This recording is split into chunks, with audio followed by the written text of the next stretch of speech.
Hello Scorpio, welcome back to my channel The Vibes Inside. I am Mariana and I'm preparing here now to do your reading, so I'm just shuffling. Okay, Scorpio, I'm doing this round of readings is about what I call love-hate relationships.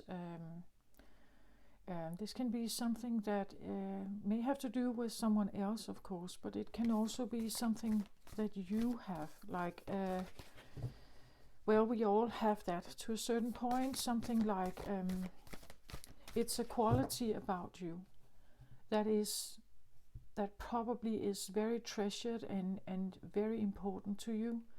At the same time, it puts you in trouble, right?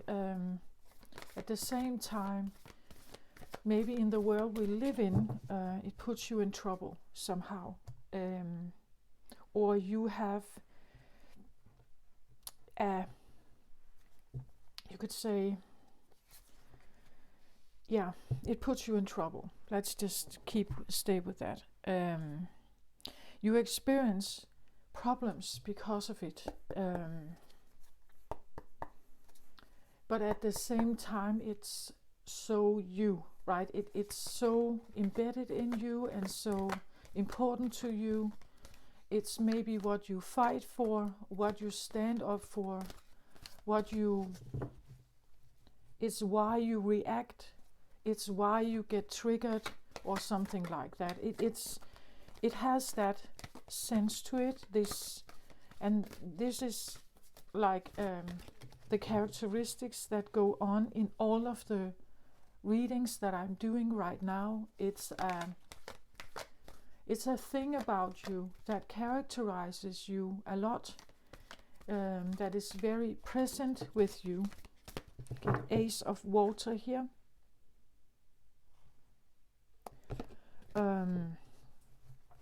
At the same time, it's in this world we live in, maybe not always, not always beneficial for you. Like you can get in trouble because of this, or there are misunderstandings maybe with other people because of this, right? Because of it, there can be misunderstandings, or people don't get it, or people simply just don't want to get it because they have their own agenda. And this is maybe again one of the things that I still want to point out, that it's like we are all different universes. Like you have yours, and in your universe certain rules apply, right? But everybody else, at least those who don't have the same zodiac as you, they have a different universe with other rules that apply, or other values that apply more than they do in your universe. Some are top priorities and values or ideals, and others are secondary or third or fourth or not even a thing.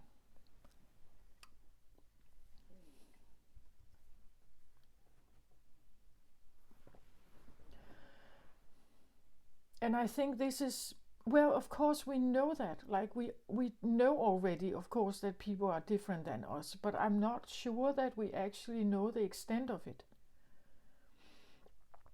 That we actually know what people would be willing to do because of their values in their universe. It's like other rules apply there. So for an earth sign, let's say like Taurus, which is your opposite, Scorpio, like an earth sign like Taurus, ruled by Venus, is actually a feminine earth sign. Other rules apply in this universe. They are not like yours, even though you could be attracted to each other, because opposites attract. But it doesn't mean that it's going to be peaceful. It doesn't mean that it's going to be easy.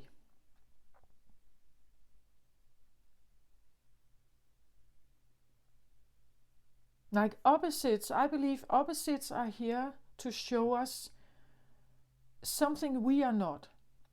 So when we are faced with our opposite, we get to know something about them, yes, but we also get something about to know about ourselves. Like every time we get frustrated, bitter, hateful, revengeful, um, yeah, jealous or something, it tells us something about us and what triggers it.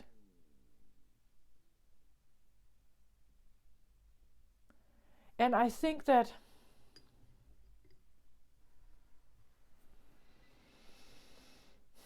well, of course, you can be damaged, right, in some way when you grew up.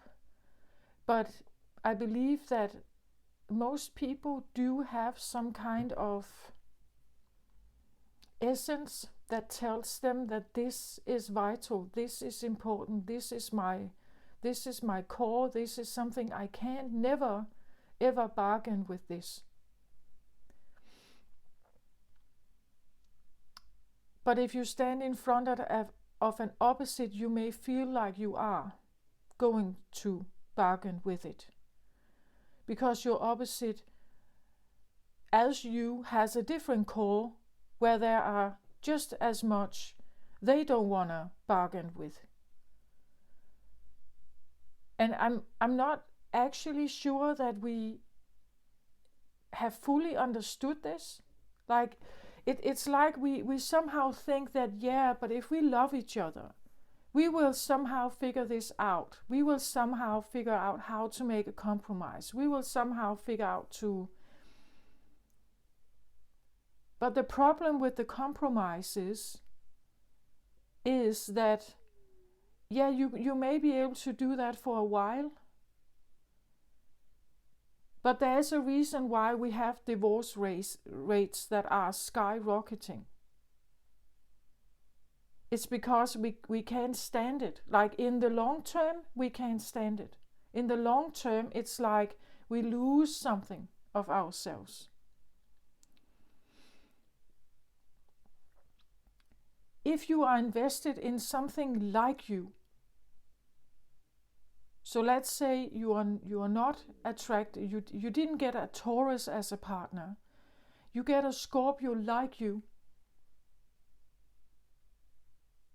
Sometimes I believe the more familiar place, a place with some of the same circumstances, this gives a possibility of more love.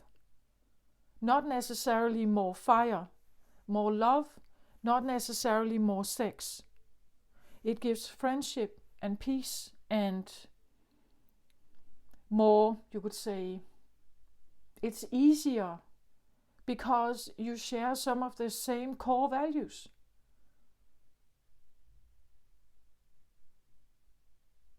Like the good example of this can be, you have a lover and you have a friend.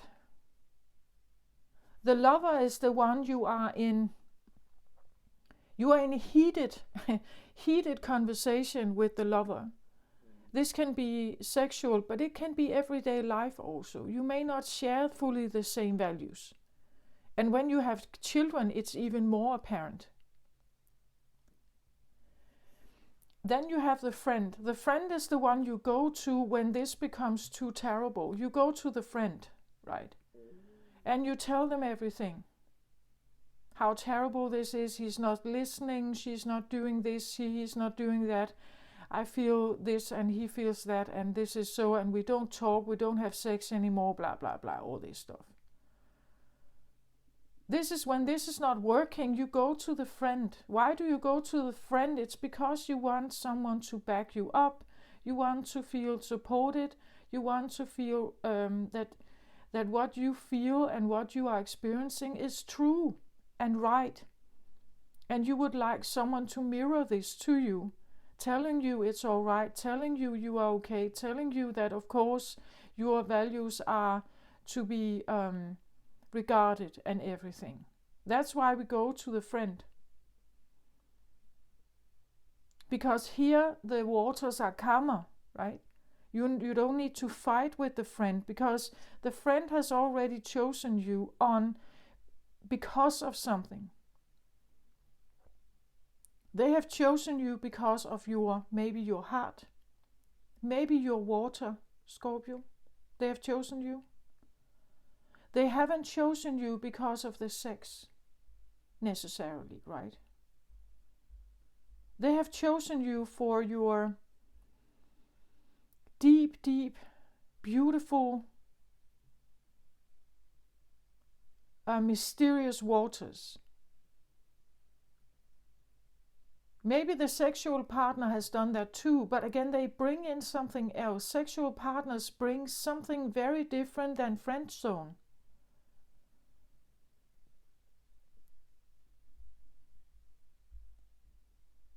I believe that opposites that constantly mirror something else to us, something we are not. It becomes like a constant confrontation of values. And sometimes it's peaceful and nice and accommodating and great, and sometimes it's heated and terrible and everything. I think that a relationship with an opposite is maybe a relationship that can teach us the most, that can make us grow most as people. But I don't think it's easy. Like, I don't think it's an easy ride. And it's definitely a choice whether you want to stay there or not. And it's also a choice that your partner has to make.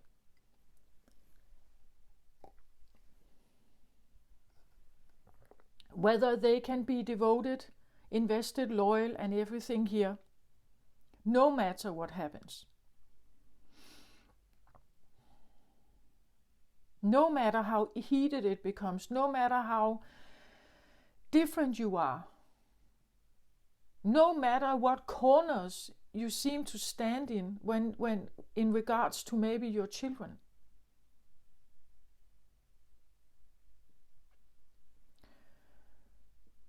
When you are with a friend, the friend zone is more like familiar water. This is like you understand each other differently.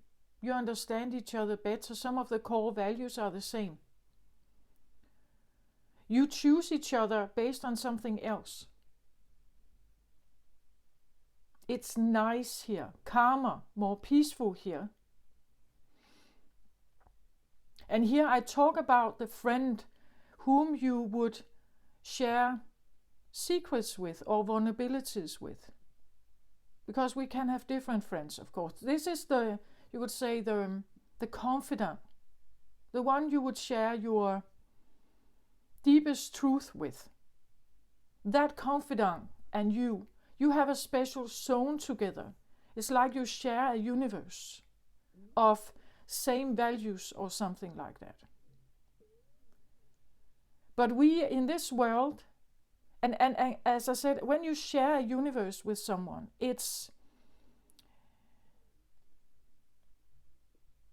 I would suggest that it would be easier, more calm. But it may not be electric, like it may not have the sexual kick of something, which you have in the other kinds of relationships. Here, it's about your heart. It's about your most vulnerable place. It's about values. It's about devotion and loyalty and someone to count on at all times. I believe that Scorpio has a strong need actually to at least somewhere feel unconditional love. That there is someone or more than one with whom you feel this unconditional tie, or maybe not tie, but bond or embrace in some way. And if you find people like that, you will love them forever. Like your devotion to them as to you will be forever.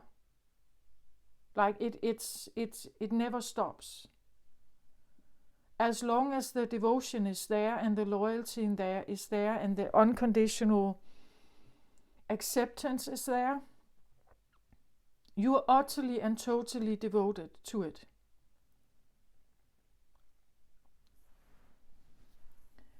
And then again, I'm saying when you are with an opposite, you can see how this can become difficult. Not to say that it's not possible. It's just it's two different universes that meet up together. And then they are supposed to live happily ever after. I'm just trying to say that when we meet someone we may have physical attraction to, sexual attraction to, it could be someone who has opposite energy than you.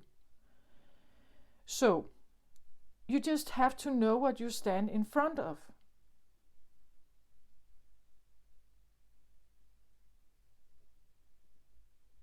There can be very highs here, but also very lows here.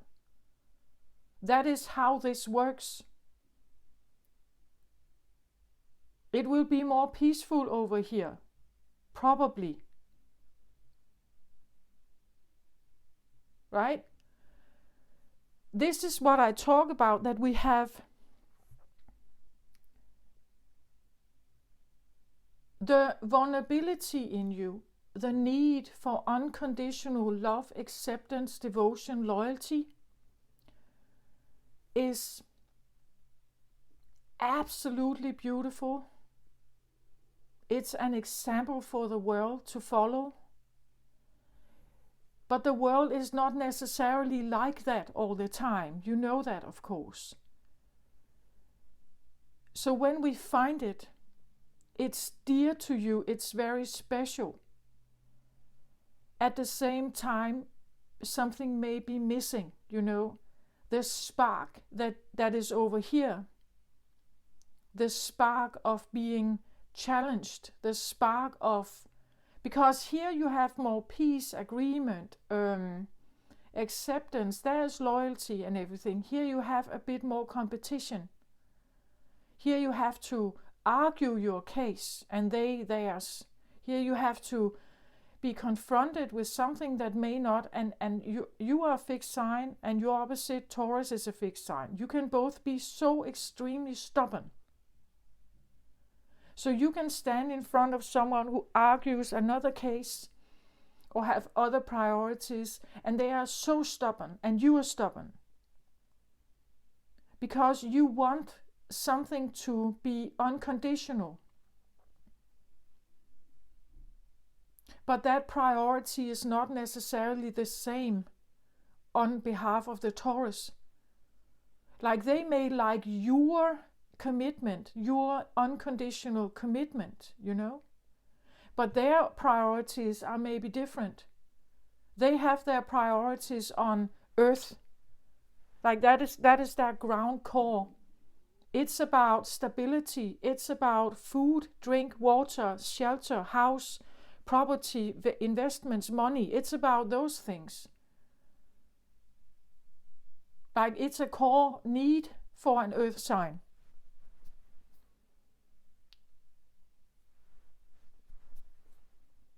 Not only, of course, there are great family moral and traditions and loyalties with a Taurus.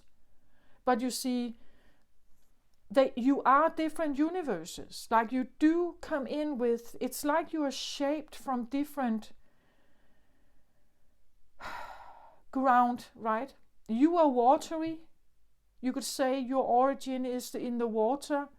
Their origin is on land. And then you're put together and then you're supposed to figure everything out. I think this is a lie. Like marriage is not necessarily going to be the happy ever after. It takes a lot of work, and it's work that we are not prepared for.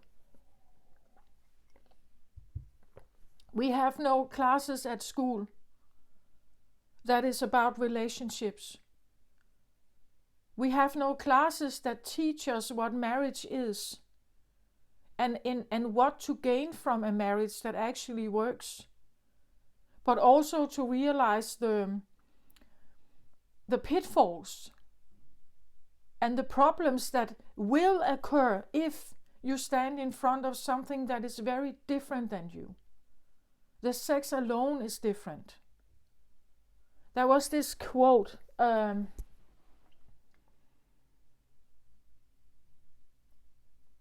believe it's a woman, was she called Margaret Atkins or something like that? Atkins, definitely Atkins. She said something like, a man is afraid that a woman would humiliate him or laugh at him. A woman is afraid that a man will kill her.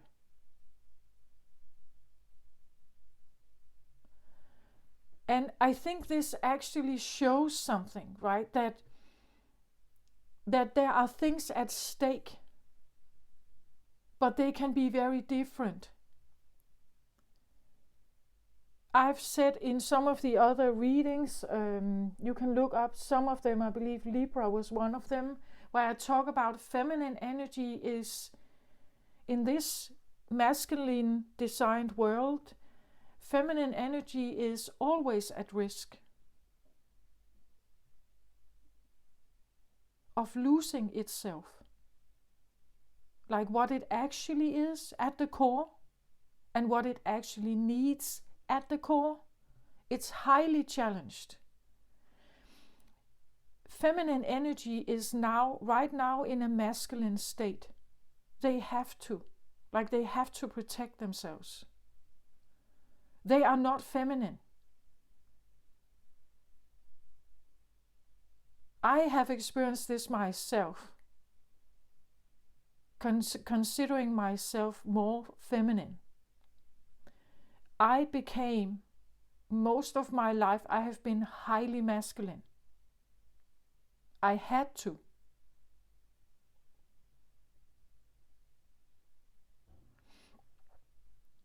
I don't even think that feminine energy is aware all the time that they are protecting themselves. They are just always scanning for what's going on.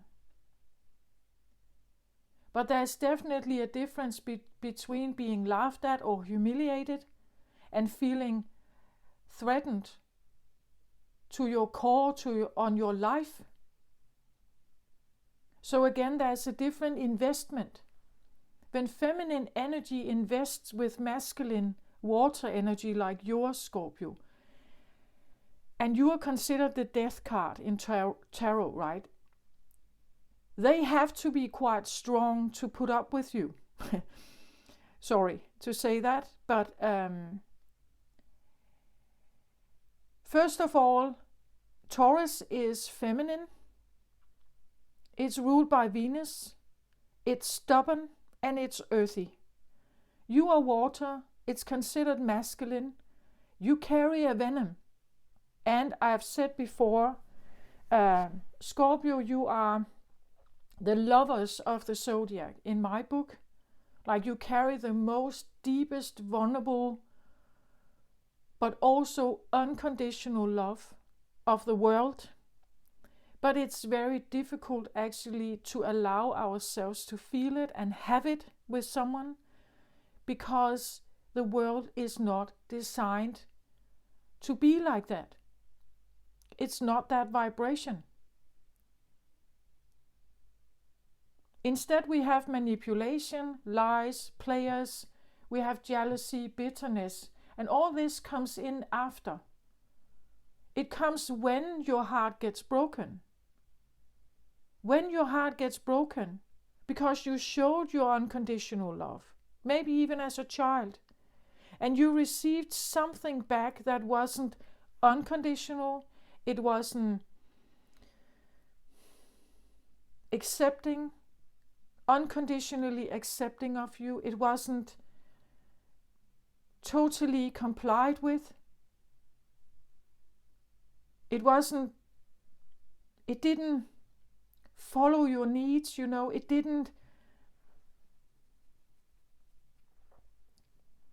It didn't support you fully. Already here as a child, you can feel hurt. This world, I believe, is not conducive to unconditional love. That are the terms at the moment.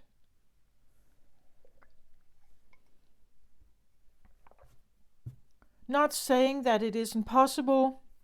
Again, as I believe, if you find a life with someone who is more like you, there will be more peace. There will be more acceptance. There will be more shared values.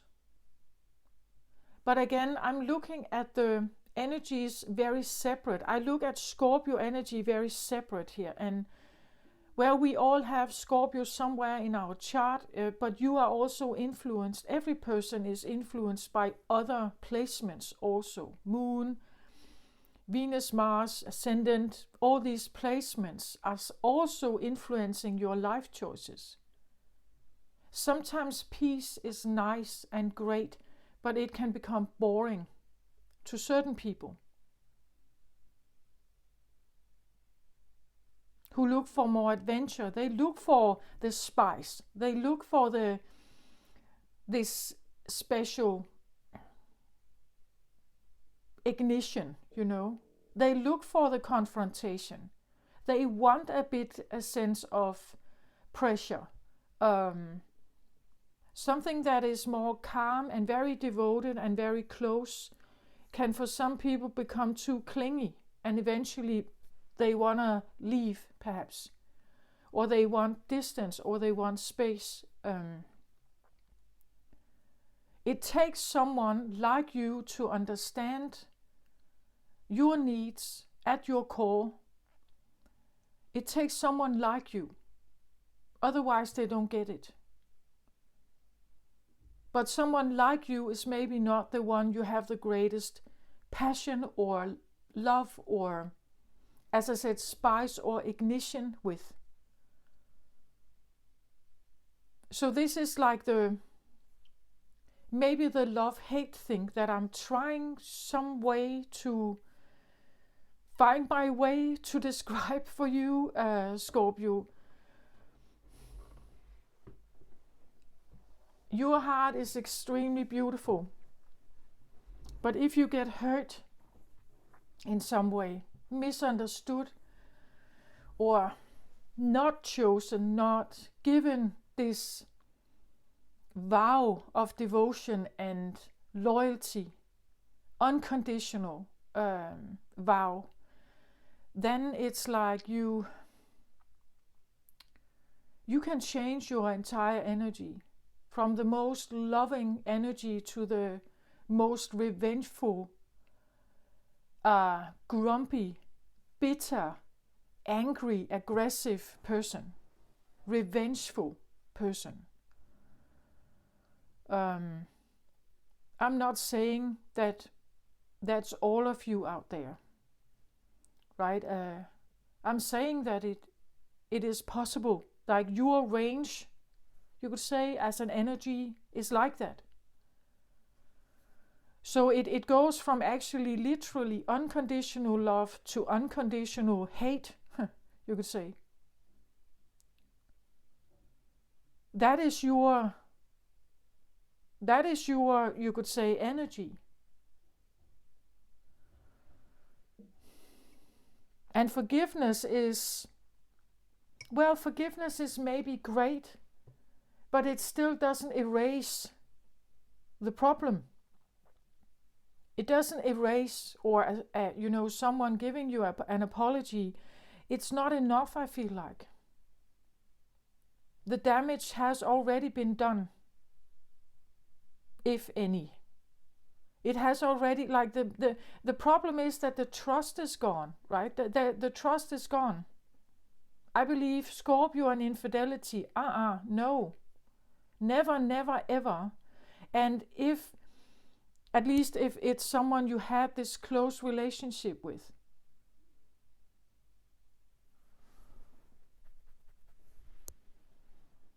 I think Scorpios can have sexual relationships but without the heart connection. Like they can be extremely great lovers because they have this intuition. Like they can, I feel like it's almost like they melt with the one they are with. Like the telepathy, the empathy, the water is so seductive and so massive in some way.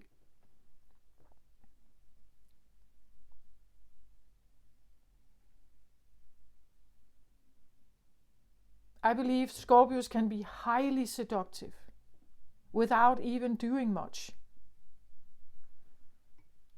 That, like, it's not that they have to wear, they don't even have to wear especially exposed kind of clothing or so. It's just the way they are. Like they have this mysticism, this deep water, this it's a force, it's a power in some way. It's almost like they have, what is that called? Like they expose or they send out some kind of vibe, and it's highly alluring in some way. It lures in. It's like a smell or something, like some kind of energy thing. That if people come close to it, they can somehow be, caught in it and lured in, right? Like a song, like a song, right? And now I get an image like the siren song, right? The siren that lures in the sailors at night, But well, just take it as it resonates. It's just what I feel like Scorpios have. Like they have a sense of an aura that feels like this siren song. At least if they are, looking for a hookup, if they are open, and if they are, searching for a mate or a partner.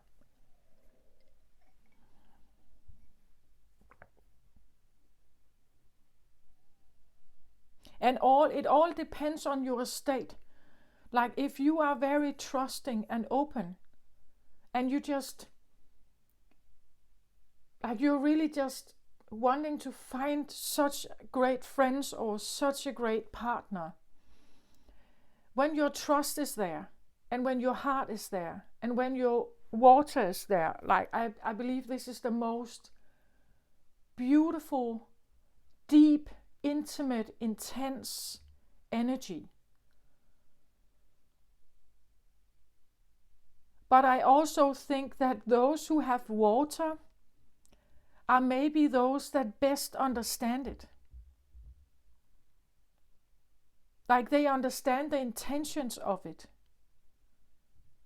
The watery signs understand this the best. The other signs, they can feel it, but they don't necessarily understand it. They don't understand the depth of you. Like this is,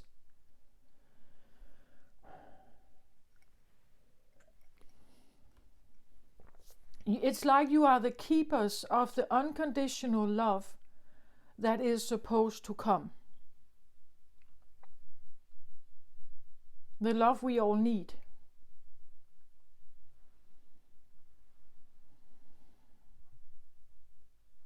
But it's also interesting how it all comes from the me, from the I. I want unconditional love, meaning that I want someone to give me everything that I want. But then there's someone who must give. They must give something. When they give something to me, can they also at the same time get unconditional love? Like if they are giving something to you, then it means you should give something back then, right?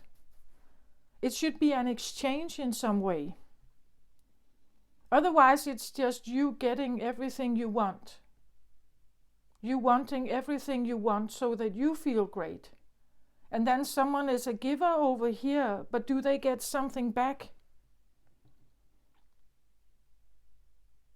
Or is it just a getting, and then never giving? I don't think Scorpio's like that. I do think that you give a lot back, but the idea again is, what is it you're giving? Because your love language is in a particular way based on water. A Taurus, for instance, has a different love language. As I just said, it's about money, it's about home, it's about maybe luxury, maybe they give you gifts. Like maybe that's the way they show it, right? They may give you gifts, they may give you, surprise you with a travel, they may buy a new necklace, they may ensure that you have a nice home, right? That it's taken care of, and a nice garden, and like they're invested in certain things like that. And they are doing everything they can maybe to impress you and give you this, but again, is it what you need? Like, does it give you what you need? Do you give them what they need? If we are attracted to an opposite, it's usually because this opposite represents a shadow side of yourself, something in you that wasn't allowed, that wasn't okay, that was shamed or blamed or something. Then it becomes this shadow thing, something that we can't allow ourselves to be or show or something. Instead, we show something else that sometimes is shown as the ascendant, like what the ascendant looks like, and how it presents itself, because we learn that is better, right? So we adapt some kind of being, like we adapt a way of being, and because we do that, the moon part or the shadow part of us is sometimes hidden in the background. And when we meet an opposite, where this attraction is this very strong attraction, sexual attraction usually, it's because they represent that. They represent this thing, this being that is hidden in you and you in them.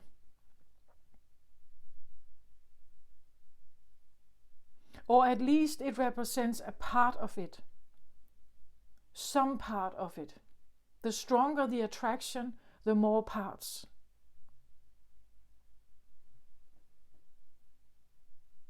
The stronger the attraction, the more parts, the more puzzle pieces do they have that represents your shadow.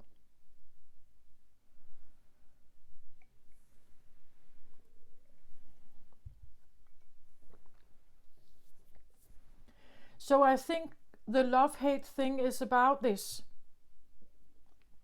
You have the capacity of loving unconditionally with the right partner.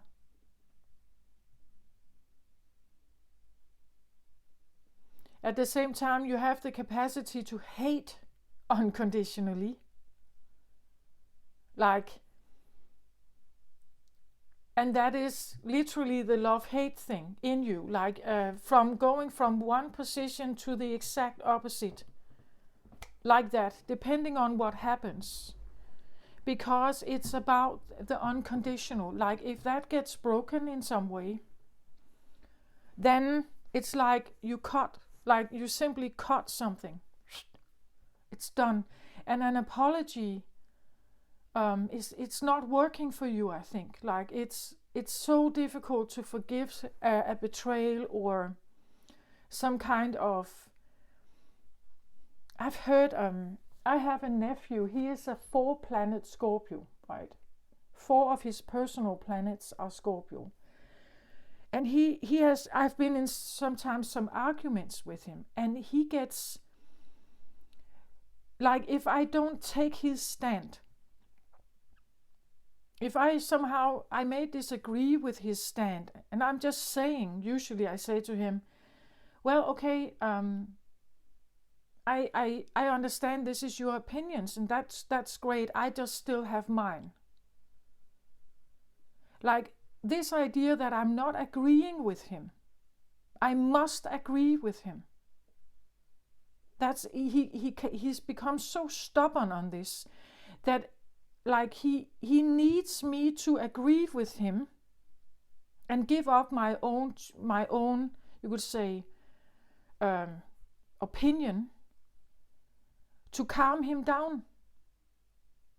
Like if I'm not, it's like the disagreement must not be there.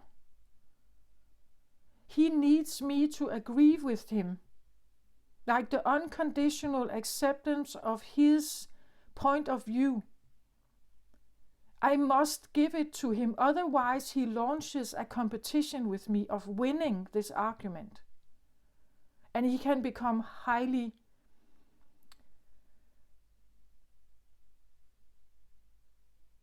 domineering and loud and so on, right? He can really launch this, and he could use anything. I can see all like the different tools. Sarcasm, he becomes more revengeful, he is judging, he's launching like different of these, what I believe is also scorpionic energy. It's just in the other end, right? This is where you defend yourself. Now the venom comes, right? He sends his venom. And he makes this into a competition. I don't care about winning anything. He makes this into a competition. He needs me to agree with him. And he also says, but she's not hearing me. She's not hearing what I'm saying. Yes, I hear him. I just simply don't agree. My universe is different. But it's like it must not be for him. Like his universe is the one that counts. And I somehow have to apply with that. Maybe it's just because he's young. Maybe it's because he hasn't, matured so much yet. Maybe it's because dealing with confrontation like that is uncomfortable for him and he doesn't like it. I just see how these 4 Scorpio planets placements are literally there, right? They are literally present if I have a discussion with him. I have one more nephew who's also a Scorpio sun, but he has not as many Scorpio placements. He is different. He also wants me to agree, but if I tell him that, well, I hear you, I think that your opinion is definitely valid, and definitely from your point of view, I'm very sure that it's valid, but from my point of view, it's not valid. I wouldn't choose that path. I wouldn't choose that. But if it's right for you, you do that. He still doesn't quite like it, but he accepts it. So again, it depends on how much Scorpio are we talking about here, right?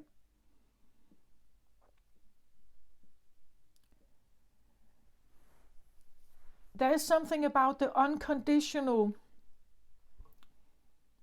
connection, like the unconditional acceptance with each other is your greatest gift, I believe, Scorpio, and at the same time, it can be your death, literally. Like you love with all your heart, and if something happens that makes you feel unloved, or unappreciated, or unaccepted, or betrayed, you can literally shift from one to something else.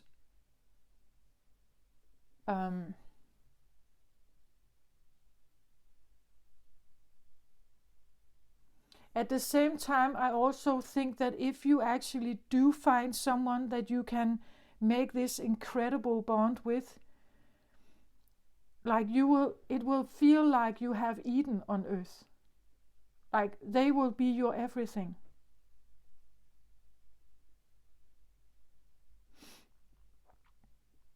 And if some of them leaves, like if some of them dies, for instance, they're not leaving because they're leaving you, they're dying. So you're losing them to death, you could say. I think this is going to be very difficult.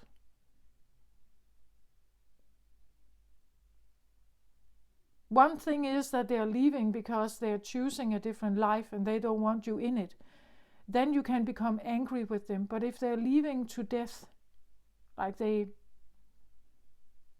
leave this world, I think it comes with great grief. Again, the connection that you have here can be a very strong heart connection. It doesn't have to be sexual. This could be a grandparent, right? You just know that when you're with them, you are unconditionally embraced and loved and everything. It's a homecoming, right? It's this safe home space that is like utterly and unconditionally supportive. And that's actually what you need, right? You need that space where you have this support.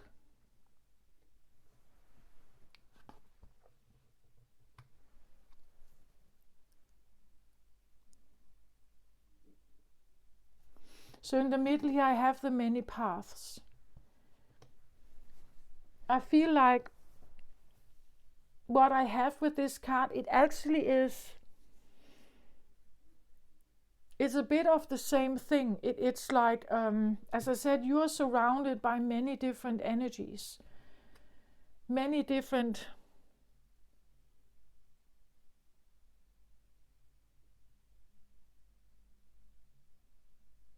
it's never quite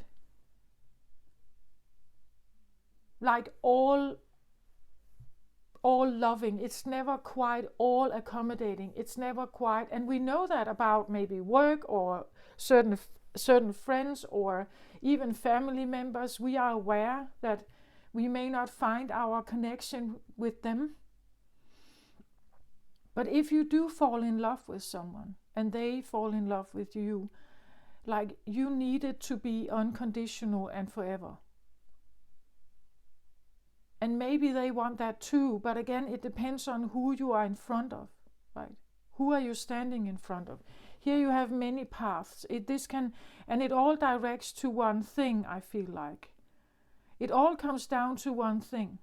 The many paths could suggest that there could be different people here. Which one to choose to get to your end goal? Like to the real goal here. That there are many paths you can take. There are many different experiences you can try with this person and this person and this person and another person. But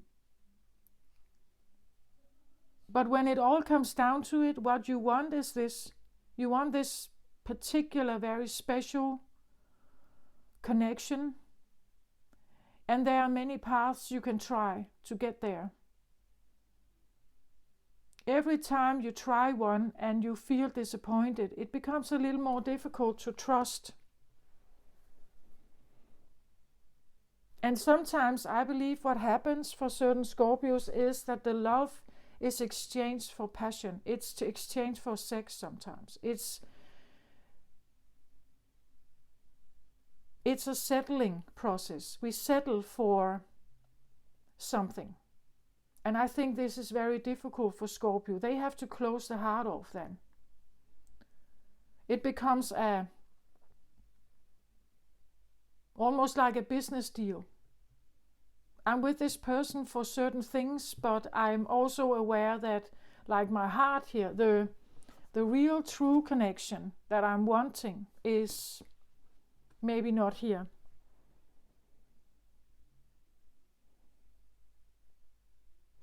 I also feel like this can talk about that the many paths here can talk about that what you are seeking here is perhaps not a person. Like a person, with all we know about humanity, like a human is so diverse and so complex, and they change their mind, and they have woundings, and they have pain, and they have history and stories and former relationships, and they have exes, and they may have children, and there's so much that influences us. A person is maybe not the most stable thing to look for if you want this very strong connection. I'm just saying, right, that the many paths here can suggest that, yeah, you try with people, then you try with a hobby, then you try with work, then you try with, I don't know, God or something. To find the connection that seems unconditional for you. The one that fits your heart, that never disappoints, that never leaves, that never, all this that we would expect from someone having unconditional awareness and about us.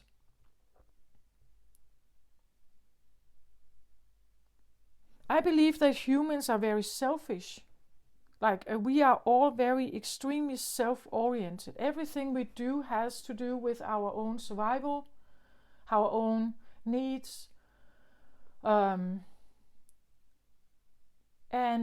this comes from me saying that, being someone who feels like I have been in service of people all my life, giving a lot to people all my life. But what it did serve for me was that every time I could give something to a person and help them with something, ease a problem, they were calmer. Like it made them calmer. They were more happy. And when they were more happy, I could relax. Because one of my core features is peace. I need peace around me. So if I don't have peace around me, I get anxious, agitated, I can't sleep, all this stuff, the more of this, the worse it is. So I've used most of my life, I became the helper because I needed them to be calm. So even though it looked like I was a pretty selfless person, I would help people, I would offer my help. If I could feel that there was something wrong with them, a friend, a colleague, my family, if I feel like there was something wrong, I would offer something. I would offer my help, my assistance, my listening ear. I would offer my attention, my time. If it could somehow, soothe something, get something more settled. Because then I could relax. If I was I have been operating very much like an empath. So feeling too much, like always feeling too much of everybody else's business. Not being able to put up this boundary between me and someone else. So I was feeling myself and them, and my agony or my instability, the problems it gave me, the anxiety it gave me because of this dynamic. So I wanted to ease it. So I may have seemed like quite selfless, but actually I was very selfish. Underneath it all, I was very selfish. It's because the non-peace gave me anxiety. So I have been trying to build this filter, between me and the outside world and other people, knowing that their business is not necessarily my business, and I don't have to have my heart in it all the time. But this can be difficult, right? It's not because I think I've had this all my life. I think I was almost born with this. Like it can still be difficult for me, depending on what I'm in. Like, what kind of situation am I in? I just mentioned this discussion I had with this nephew of mine. Normal, like in way back, like years back, I would have agreed with him just to get the peace. I would have agreed with him so that he would calm down and feel more comfortable. I wouldn't have stand my ground. I wouldn't have said that. I would have agreed with him so that we could have peace. Now I'm not doing that anymore. I will tell my truth. I'm doing it here also.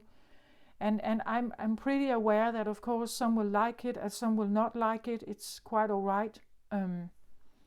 But the point is that years back, I would have agreed with him just to get the peace, just to get the calm down, the peace back. And now I may not do that in the same manner. And I could feel it from him, like he got really agitated, like it really triggered him that I just didn't comply, right? That I didn't just, it's like, you must, he cannot have his peace if I don't agree with him. Then I become a problem and he's attacking me now. Right? And that is the difference also. He would attack to get me to comply. I would soothe to get the peace back. Again, a difference between masculine and feminine energies. So I feel like I'm talking about love-hate relationship that has to do with this unconditional thing that I think you want. Deep down, you want that. You have learned that it's probably not that easy to find, and you may not always trust people. But deep down, I think that's what you're looking for. Maybe you have tried many ways here to find the true one, like the true goal, the core need here. Maybe you have tried many ways. Maybe you've given up. Maybe you feel like you're tired of all those paths here.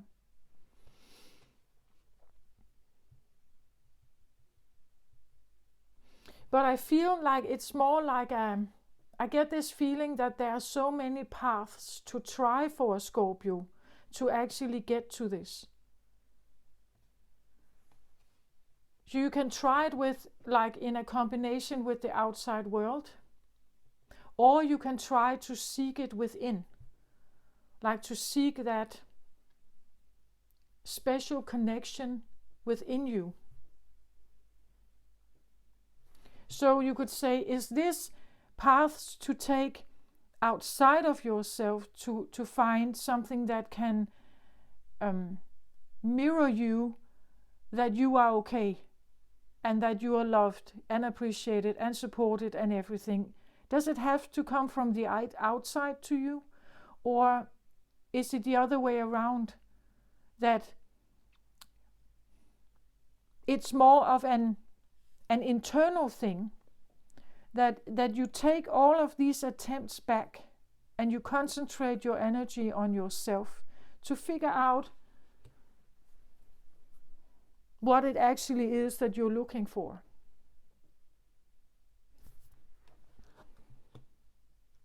Six of Air is a card of calmer waters.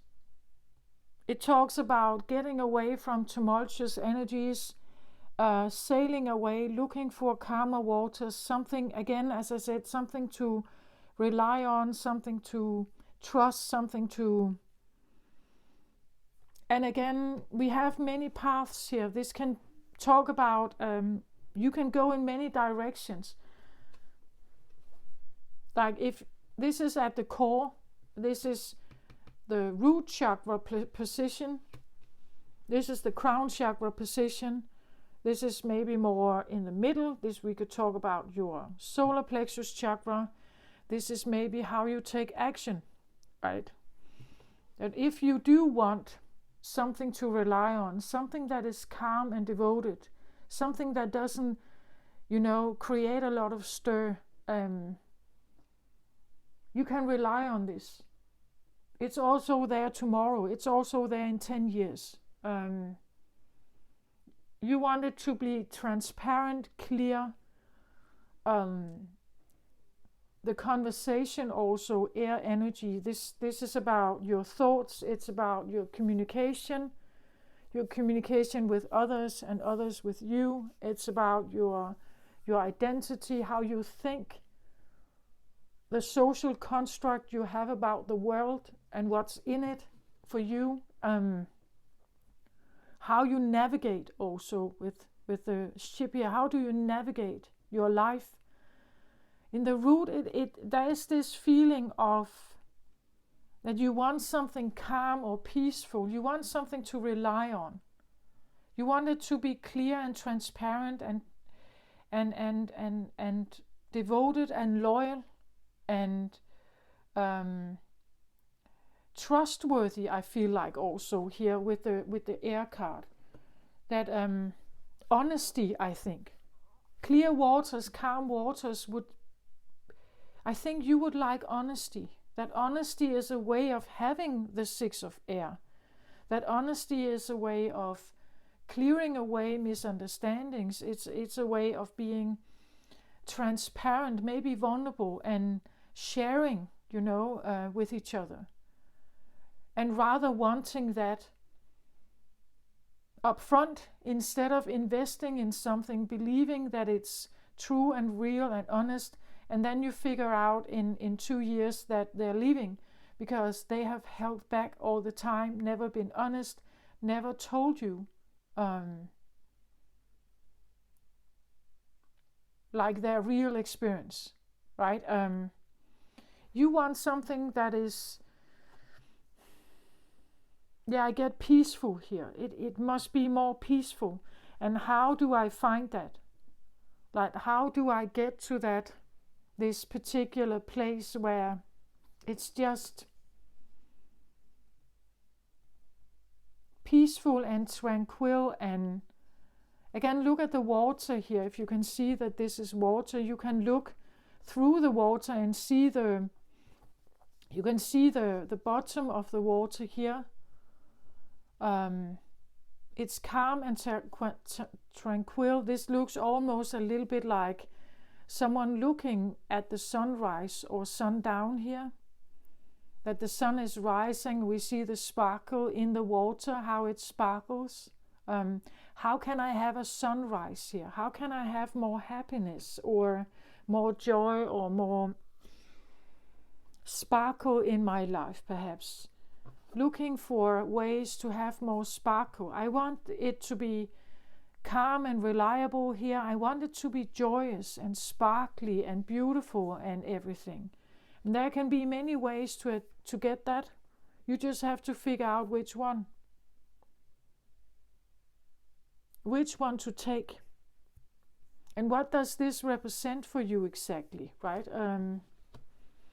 As I said, something that is familiar is stable and loyal and trustworthy, like a grandparent that just loves you, or a parent that loves you unconditionally.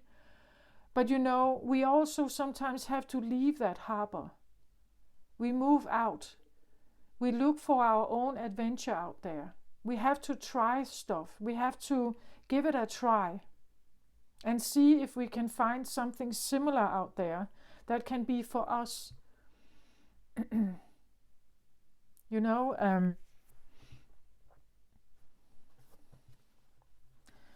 So in the crown position, I have the joy-permeated mother. I am my own guru. I know the self that never changes. So the joy-permeated mother here, I know the self that never changes. So again, I feel like it's about knowing yourself, knowing that maybe you are someone who looks for joy or pleasure or good times, passion.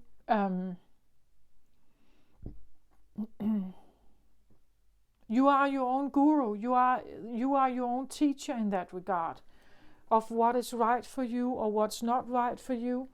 It's going to be, again, I feel like this is like there is something guiding you. There is something here. This feels like her, right? Like she sits here and she is your inner guru here.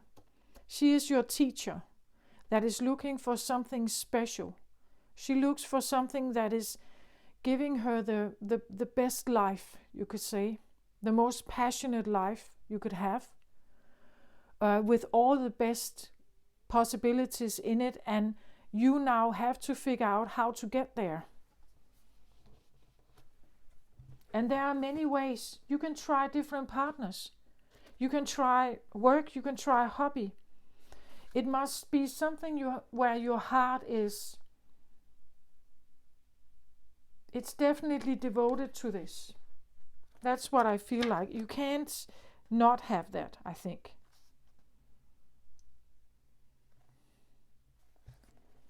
There must be a sense of loyalty. You have to be able to depend on the people you work with. You have to have the same plan or the same values or the same work ethic, so that you can take away most disappointments, most disagreements, the calm water here. You can rely on something. You could be looking for that. Like maybe you want that kind of stability here. Okay, I want to read from the book about her here. Anandamayi Ma, she's called. So, Anandamayi Ma represents the essence of the expansive joy that comes when we remember our true self. Nirmala Sundari, which means beautiful one in Bengali, was born in the late 19th century in what is now Bangladesh. Her family questioned her mental stability because from an early age she was always found in bravas or ecstatic states of bliss. At 13 she was married to a man she would later name Bolanath, and he supported her life as a mystic and saint. At 26, Nirmala enacted her own spiritual initiation. The ceremony and rites were spontaneously revealed to her from within. She explained, "As the master, I revealed the mantra. As the disciple, I accepted it and started to recite it." In the 1920s, she set up a Kali temple and devoted her life to spiritual practices.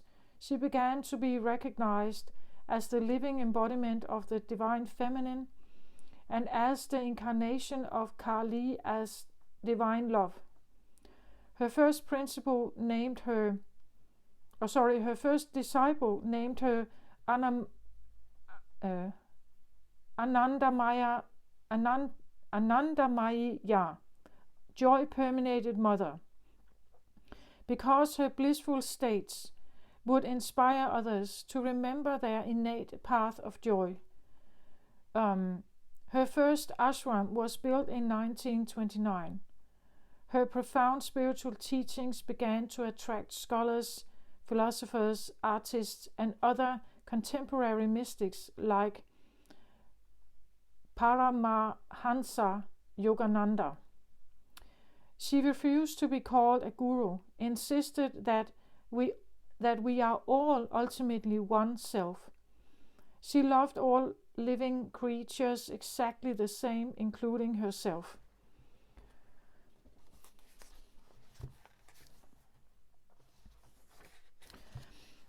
She gave the red thread to women for this reason, which was a sacred right of bestowing spiritual authority previously only given to men. There's a passage in Autobiography of the Yogi by Paramahansa Yogananda that relates an encounter he had with Anandamayi Ma.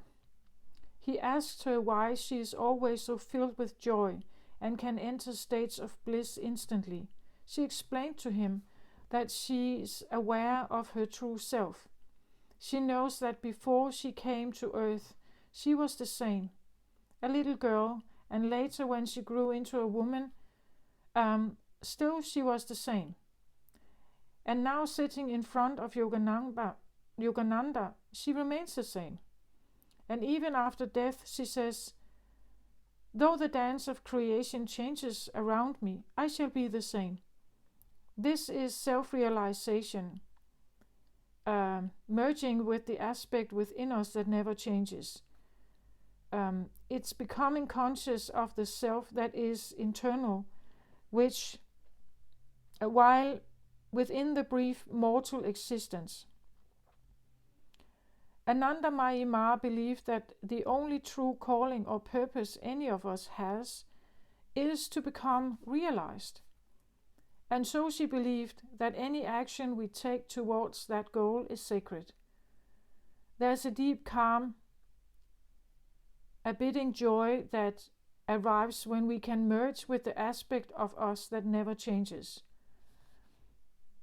There is a bliss we get to experience every time we detach from the surface storms that cause chaos in our lives. If we can remember that we are the Guru, that we are the aspect of the divine that remains the same no matter how much change surrounds us, then we get to arrive at a joy that lives at the core of our being. So, a question is that, what does joy feel like in your body? You are your own guru. And you are the self that never changes. You just have to find it, right? Again, she didn't rely on external you could say help or assurance and I think that is maybe also the love-hate thing that most, like when we grow up, it's like we are all somehow encouraged to find a partner or to find something out there that should somehow saturate us or that somehow should give us or be the thing that we are engaging with that should somehow give us purpose or something. But she would say that you can find it within. And again, maybe you have tried many ways externally, but the within, again, at the core, you do have the peace that you want, or you do have the right stimuli, the right, you know the journey, right? You know where to take your ship here. You know the journey home. You do know it. There can be many ways you can try. There can be many ways of figuring out if, and maybe you've tried many ways. Like you could have tried with people, with work, but when it all comes down to it, maybe you didn't find it. Because it's in you, it's not external of you. The essence of this card says all paths lead to spirit. What you bring to your journey is what will determine if yours is a path of suffering, a path of wisdom, a path of bliss, or a path of loss. Consider the traveler who meets two stonemasons. He asks one what he is doing, and the mason replies, "I'm squaring out this stone." He asks the other, who is doing the exact same thing, and gets the reply, "I'm building a cathedral." One man has a job, the other man has found his work and calling. He is part of an endeavor much greater than himself. Be sure you pick the path with a heart.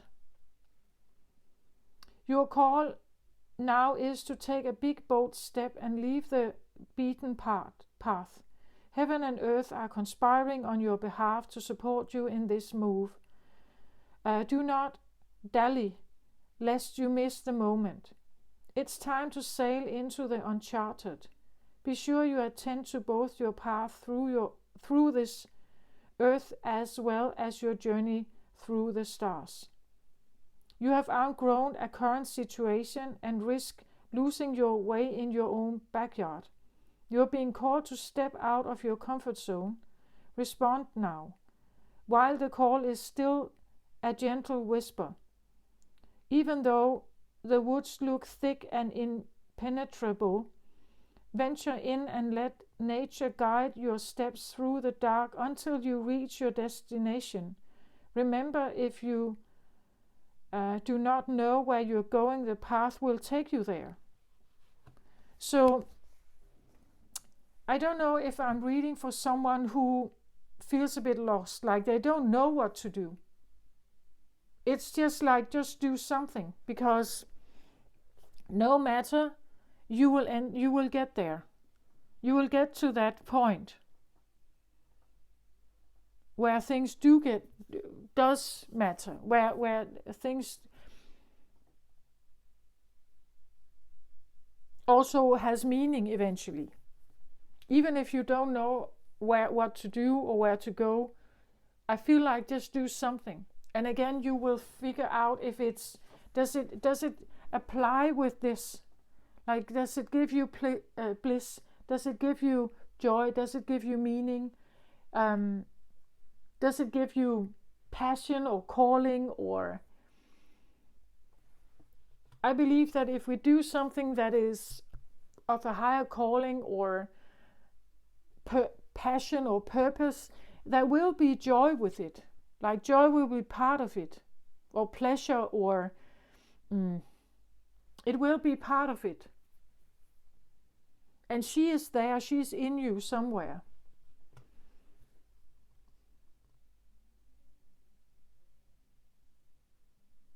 So no matter what you do, I think, even if you feel lost in some way or you don't know where to go,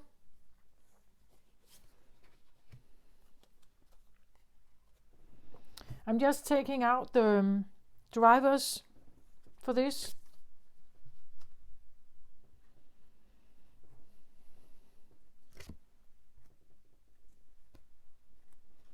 So I get from the Six of Water here, I get the Page of Water.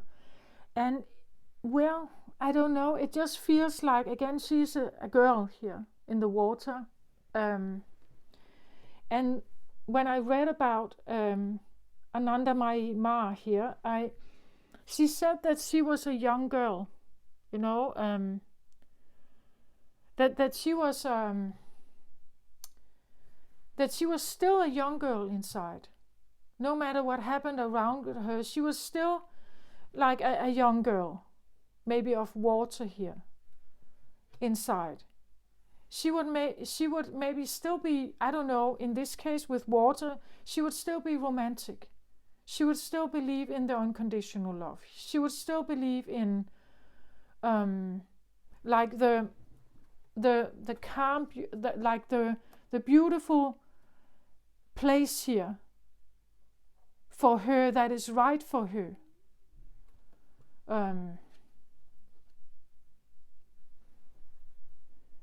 The heart of the sky as a driver, it means that the drivers indicate that you have been here before here.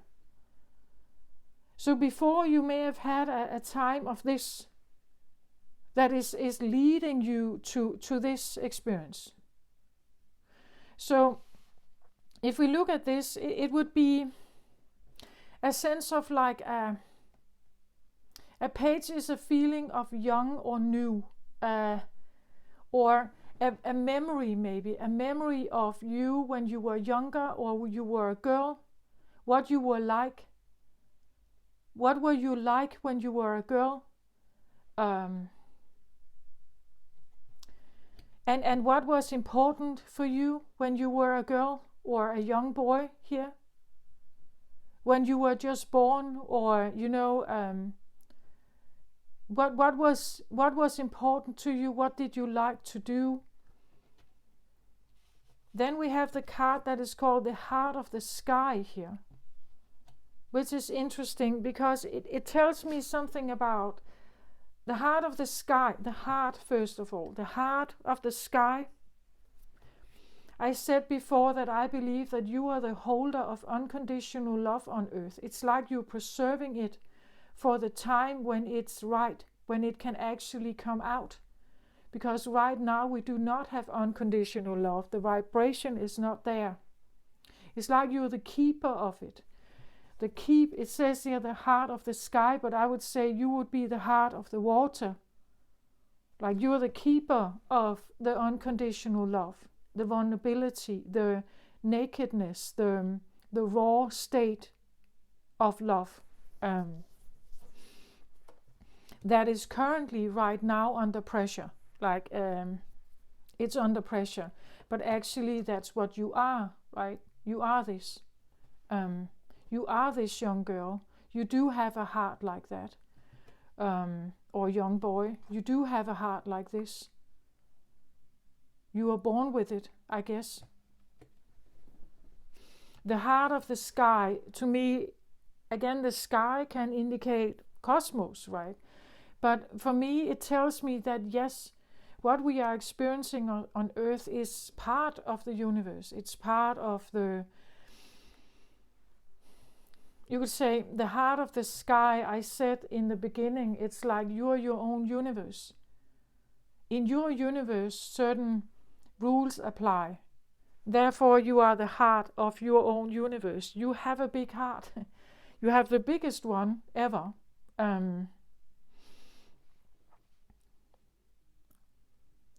So your universe is one big heart, you could say. There is tremendous and beautiful unconditional love in there. Think about your universe as that.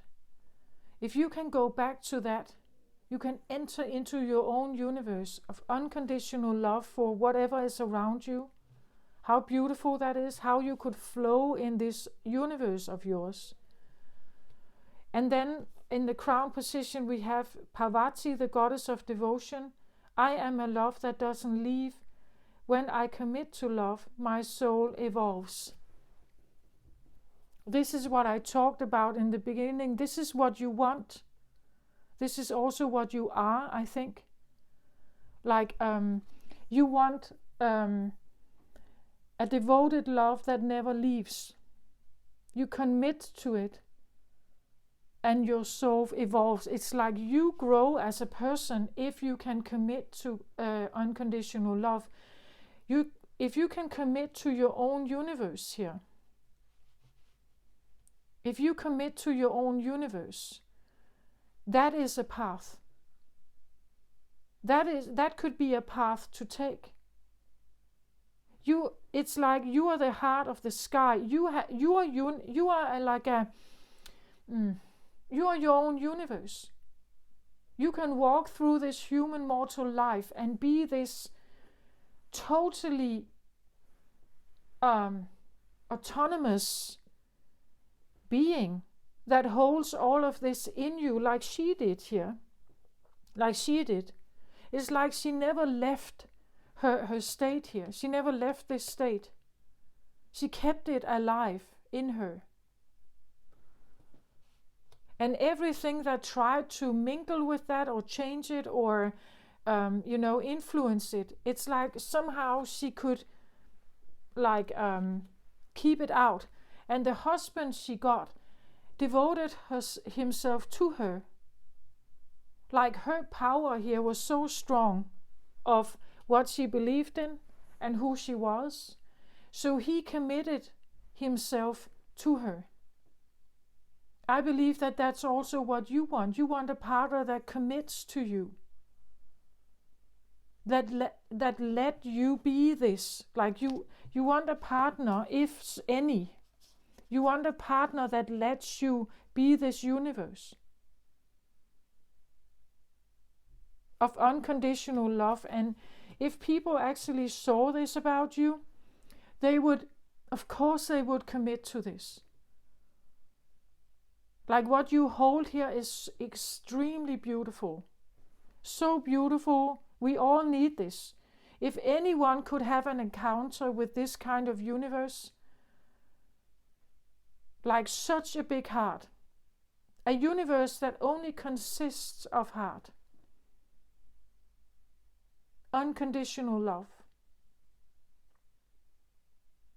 From our human perspective, we would say it's raw, it's naked, it's vulnerable, but actually there's so much beauty there. There's so much kindness, so much friendliness, so much love, so much understanding and compassion here. If people just knew this about you, how could they not love you? How could they not do that? But you see, when this card comes up, it tells me you have not been in that water. You have been in waters that did not see this about you. They did not see it about you. But you see, it's all in you. If you devote yourself to you and everything you believe in, what your core is, no matter where you go here, it doesn't matter what you try or what you,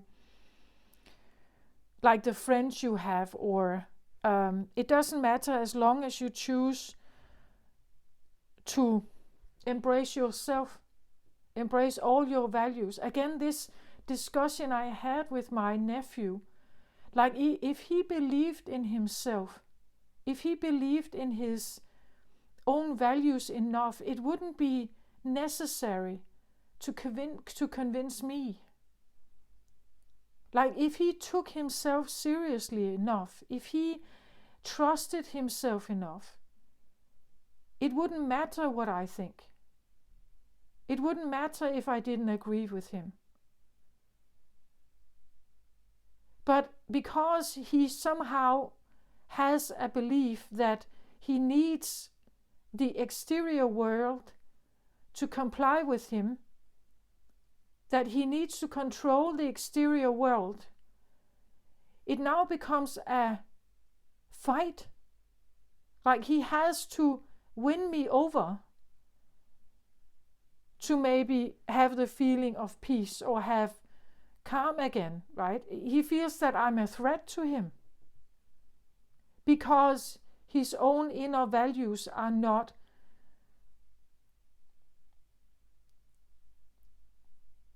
seemingly not what he is comparing his own values with. Like it's like there is a, because I don't agree with him, he instantly feels threatened. And he launches a competition or a war with me to win me over. But if he believed in himself more, like if he believed in his inner world here, is in his universe, that I have my universe. As a Cancer sun, I have mine. And he has his Scorpio universe. And it's extremely beautiful. He just has to believe in it. That everything that's in there is beautiful, that everything in there is the greatest joy. That's why I say that when you find someone externally who is more like you, it's about self-love. If you can love yourself here enough, you don't need an exterior validation. You don't need an exterior to be totally and utterly devoted to you. It's about you being devoted to yourself. That's why she could have a husband here. And he could have, his wishes and his life, his universe could be different than hers. But she kept a strong own universe. Her own universe was strong. Her own universe could sustain whatever other universe she was meeting. She kept her autonomy, her integrity or authenticity was strong here. She committed to herself. It's about self-love. It's about self-acceptance, self-devotion also. She did that more than she devoted herself to a partner. That's what I think she did, because otherwise she can't stay there. She can't stay in her own universe with her heart here. She can't stay in her own universe if she should give it to someone else. He committed to her. He was her husband. He supported her. But you know, he could have his own universe of work perhaps, or things he was doing in community, and still be her husband. But she couldn't leave her universe here behind. She couldn't leave her universe behind, because it would take all her bliss away, all her joy, all her comfort, all her peace here.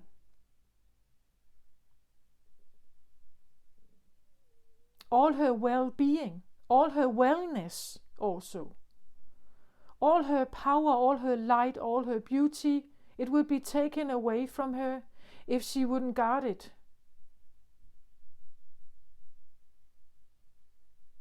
Like her own sense zone or her own universe. As I said, it's like you are your own universe, and you can fertilize it, grow it, make it bigger, make it stronger, own it, and have, like, you know, that you can have great compassion for other people as long as your own is vital, as long as your own is taken care of.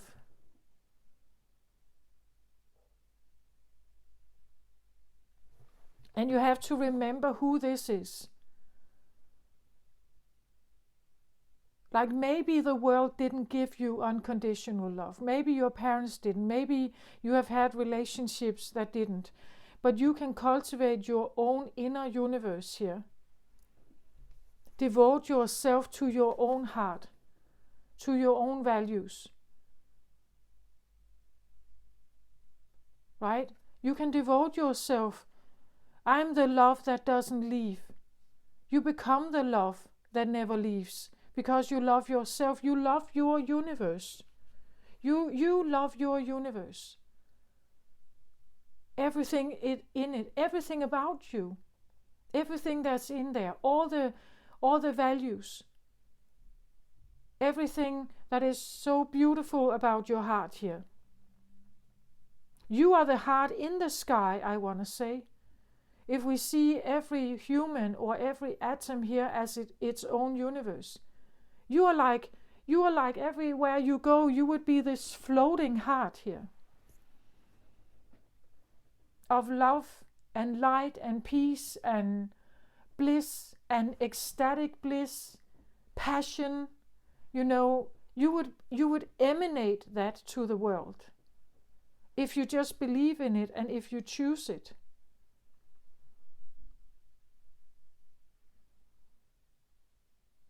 Now it may feel like you need to, because of this, because you may try to devote yourself to who you actually are here, to your own universe and your own heart. You are choosing now maybe to, as I said, look for calmer waters, more peace or more bliss, more joy, more happiness, something more tranquil or transparent. There can be many ways. You just choose one. Eventually you will get there, as long as this is in your mind, as long as this is what you're aiming for. That you're devoted to your own path and your own intuition and your own guidance and your own values. So maybe others have different values. So what? They are different universes. In their universe, something else counts as the most important. And I think they should pursue that.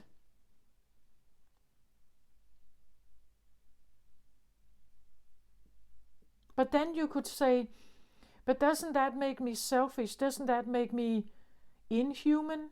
because then it's like I'm just, so fed up with myself, or so self-indulgent somehow. Yeah, maybe, but I think the self-love is going to be something people can feel that, right? They can feel that you choose yourself, that you are devoted to your own path and your own journey. They can feel that you have something to,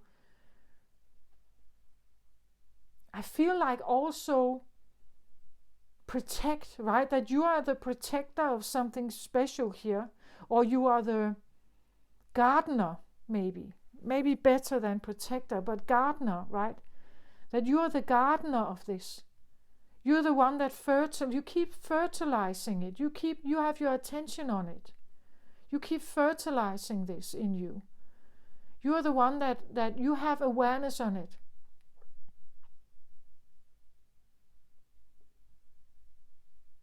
You're not dependent on someone else having awareness on it, and if they have a different universe, they may not see everything about you. You know everything about you. So when when you give that attention to yourself and you become the gardener, you become the one that is aware that if there is instability in here somehow, it's up to me to somehow figure that out and change it, and heal it, perhaps. Where am I supposed to go, right? If I want to be true to something here. And there can be many ways. Maybe you are attempting a healer path, right? You're trying different healers or different.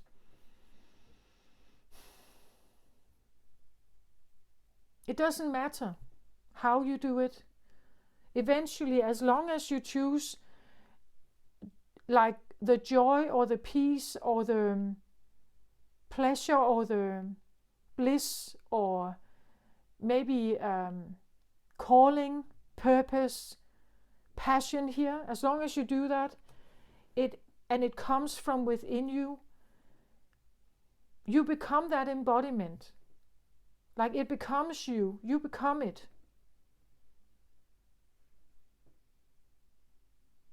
It's all about the devotion you give to yourself here. I am the love that never leaves. I am that.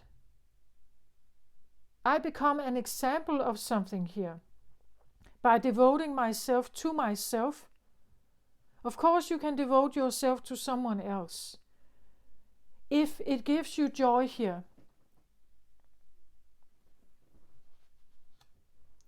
But you can also devote yourself to yourself and your own journey. You can become like the embodiment of unconditional love that stays. Because it's in you. You give it to you. It doesn't leave you. So you will always feel it's there. If you give it to yourself, it's almost like a recycled kind of energy that just keeps spinning, right? You could even envision that you envision that the love that you have, you give it to yourself, it comes out, you give it to yourself, it comes out, you give it to yourself again. Right? That you become this heart. If people could see you as a universe, you would be this great heart here.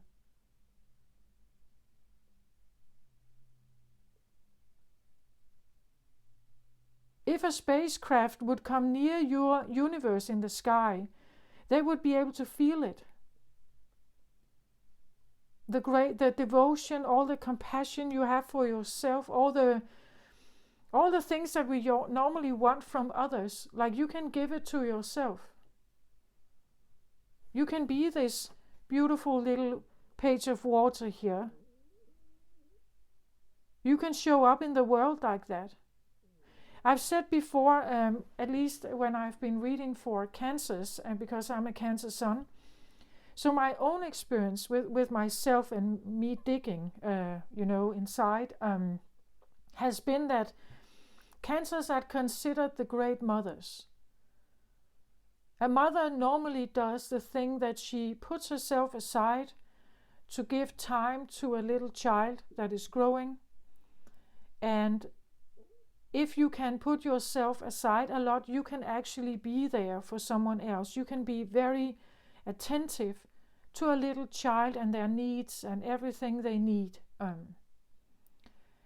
Cancer energy has this ability to put themselves aside for a moment to take care of something else. It means that you're making yourself available, totally and utterly available for someone else, for someone else's needs. This is a very particular quality to have in this world, where, as I said, most people are very selfish. Like they do the things they do because of something selfish, including the mother. Like she puts herself aside because she wants the child to have calm and peace. Symbiosis between the mother and the child is very Cancerian. It is very, it talks about this peaceful symbiosis where they can feel each other, melt with each other almost, right? That is Cancerian. The melting together in peaceful harmony. That's very Cancerian, very romantic. And that's the reason why she does the things she does. She puts herself aside. She becomes, almost like this safe container, like her womb was. She becomes an extended womb that feeds and nurtures and gives warmth and cares for the child still. Even though it's outside of the womb, it's like she becomes an extended womb. But you see, she's putting herself aside to do this work, to have this special experience. She cannot stay there forever. Eventually, she will need to go back and get some of her own needs met. The symbiosis, of course, it meets some of her needs. Like she likes this too. Like when the child was in the womb, they were intertwined with each other. The child was in her, right? To a certain extent, she still wants that the child is protected and taken care of and safe. And her heart beats with the heart. Like if the child is uneasy, she would do anything she can to get harmony again. It's a symbiosis that she's seeking. I know this about myself as a Cancer Sun. I'm not sure all Cancers know, but I know. The calm and the symbiosis and the peace that a Cancer is seeking is because it nurtures the calm and the peace and the symbiosis nurtures the Cancer.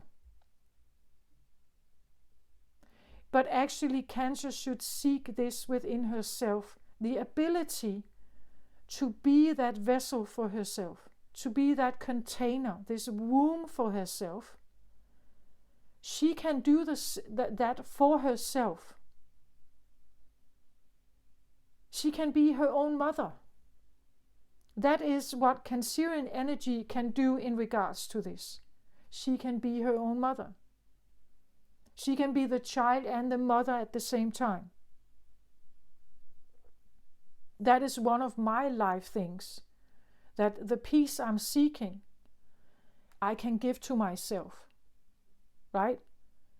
But normally we seek it outside of ourselves, and we become codependent.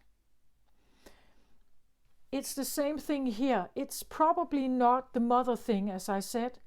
You can dive into what this exactly is for you. But you get my point, I hope, with this example I make. When someone puts themselves aside to honor someone else's wishes, their own well-being, keeping them in the womb, they are giving something.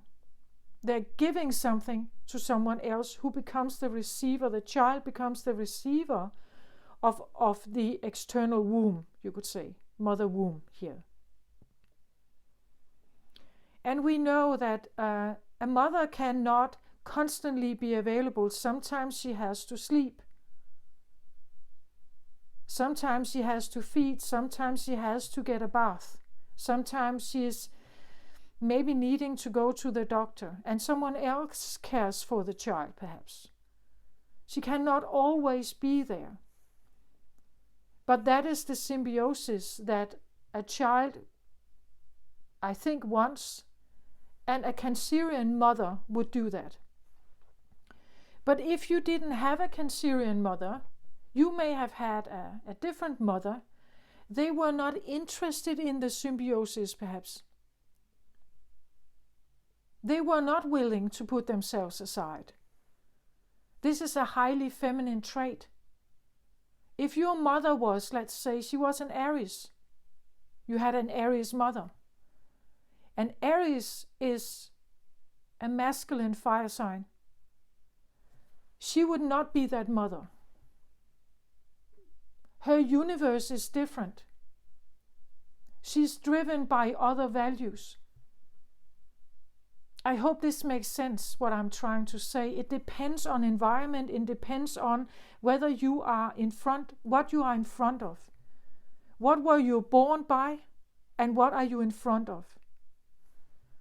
Usually we get familiar with what we are born into.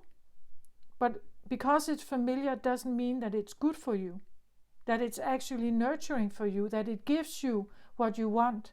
If you have been raised in an environment of fire signs with no water in it, or little water in it, you would probably feel a bit starved. Water is a very special energy. It commits to something particular. It's a universe with certain values that is different than fire universes or earth universes or air universes. It's different. The priorities there are different.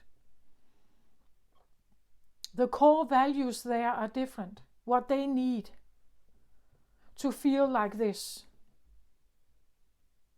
There's something particular here that makes you feel like this. For a fire sign, it's something different here. So I'm just saying that we have to know what we stand in front of, that they are different universes. It's literally like that. It's like universes that collide. And they come into each other's sphere.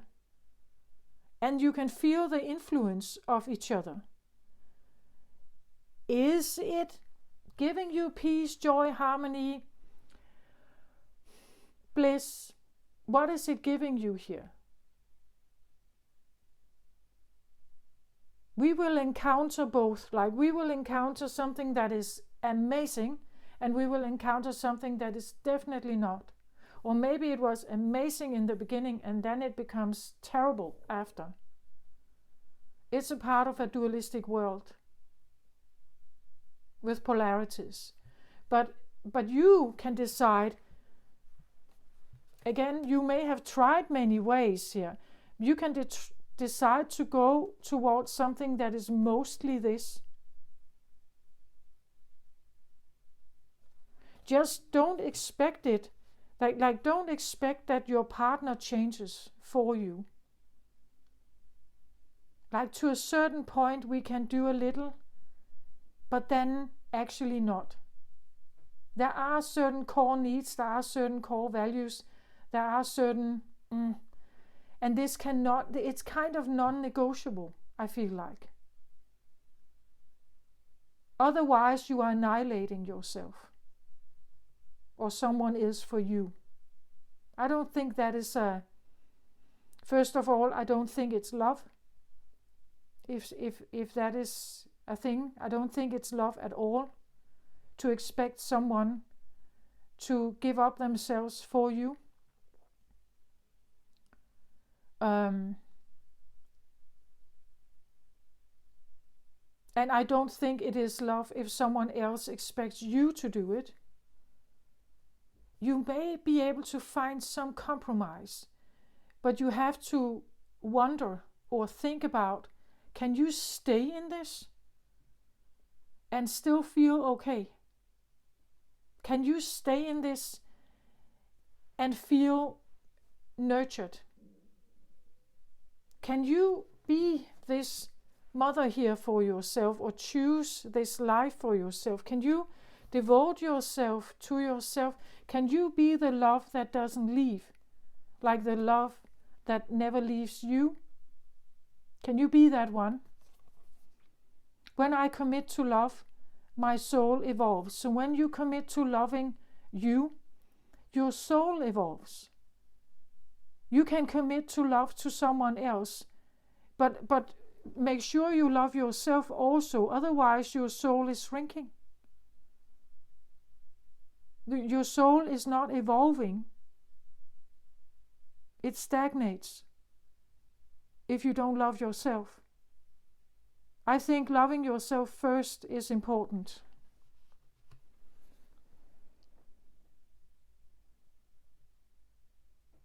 And think about it. If you love yourself and devote it to yourself, that becomes your universe. That is what you emanate. That is who you are. How attractive that could be to someone else. But you still have autonomy and integrity. You have chosen here whom to invest in.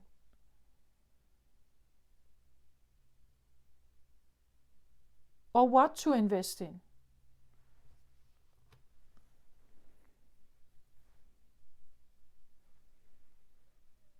You are considered the death card in tarot. Scorpio is the 8th house. It's about death, transformation, rebirth. Or transformation, death, and rebirth. There is something about, it's almost like you're born to have that experience. You're born to go through something and to rebirth yourself. Scorpios can be into occultism, everything that can change and mold energy, something that can, where you give something up to fight for something else. It's deep, deep waters.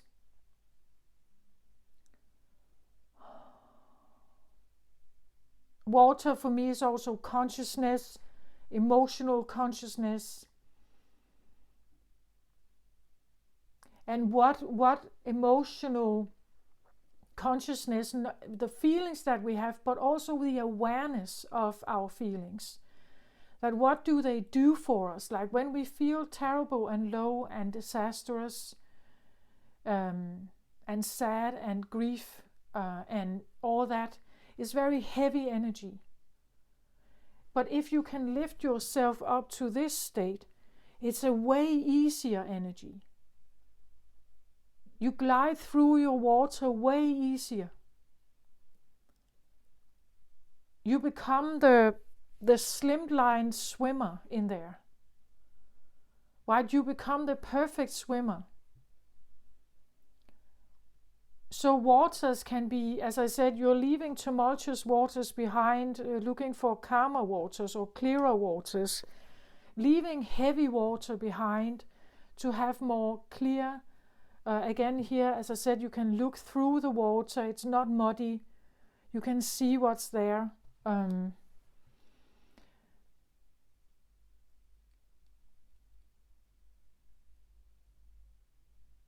You can become like a streamlined swimmer there. As I said, it can become easier to swim in the water when you choose yourself here, when you choose to devote that you are the love that you may want from others, or the commitment you want from others. You become this with yourself.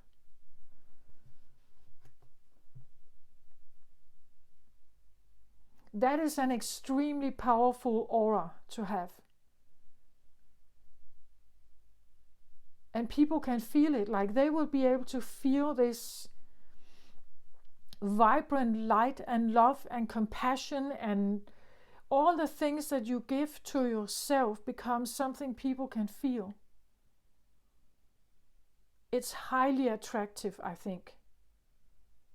It's very deep. It's unconditional. Think about that. If you meet a person who emanates that, that's how much they have, that's the devotion they have for themselves.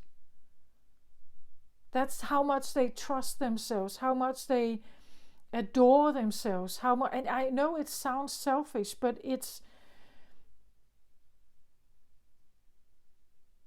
I think that's what you are. You are this. These are your roots. You are the carrier. You are the vessel of unconditional love. But we may hide it, because we don't want people to just like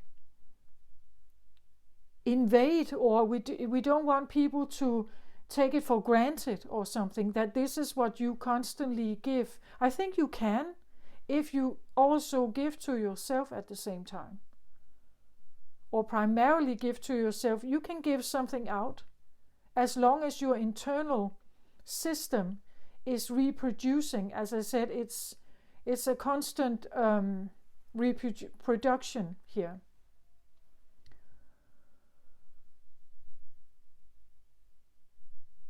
I think that if you give more to yourself than you give to others, you will stay intact. Your heart will stay intact. Your trust will stay intact.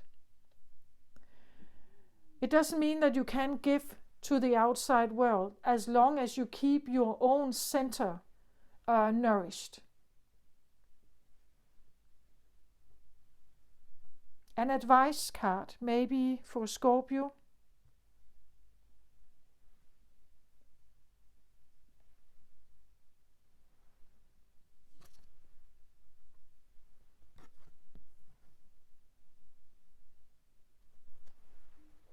I get the Two of Wands here. And I feel like I want to put it here. The Two of Wands usually talks to me about that there could be, again, it says here that there are many ways or many paths. Wands energy is usually about passion. It's about inspiration. It's about motivation. It's about the spark. It's about the glitter. It's about something that can... that is desirable, I feel like, in your life. Two of Wands can talk about that there are two different paths you could take. One seemingly is more maybe blissful than the other, more desirable than the other. You just have to figure out which one it is. Again, it can look great on paper. Maybe it's a person, a fiery new passionate adventure with someone. Maybe they look amazing. Maybe they look adoring. Maybe they are attractive. So they look greater than maybe another option does.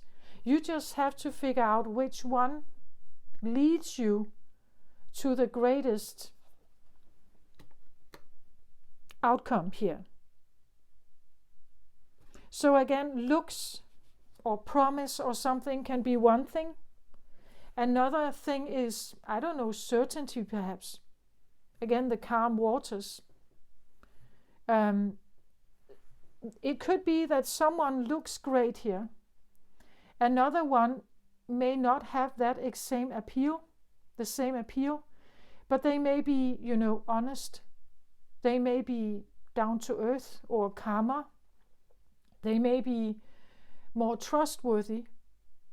Again, you could have two different routes here. Something seems like, as I said, the highs that sometimes come with great lows.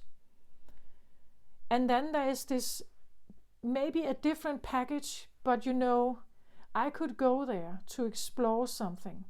If it's in alignment with this, maybe I should do that. So one is seemingly better than the other. You just have to decipher what is the driver behind it. Is it, let's say, is it sex? Or is it true passion? Because one can be casual, easy sex here. They look great. They're playful, it's fun. It's a great feeling, but there's a dumping after, perhaps. And then there can be another choice. Again, as it says, it doesn't matter what way you go. You can go either way. You will figure it out. It's about spirit. It's about your spirit also. What your spirit actually is and what it's looking for. What is it that it's longing for or requiring, asking for?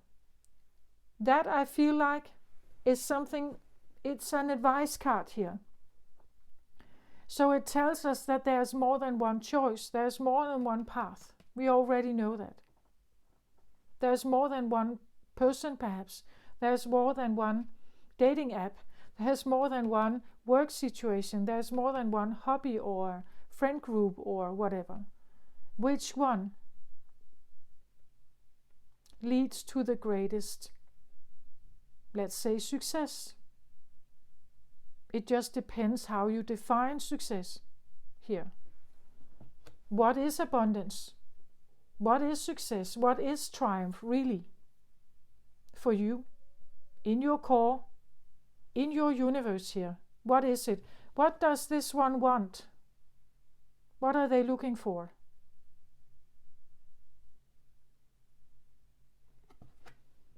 This is what I feel like I have for you, Scorpio, this time around. Like the love-hate relationship. You know, your greatest desires, but maybe also the greatest pitfalls. Your big heart here, so beautiful, but the idea that someone else should bring that to you is maybe your greatest problem also.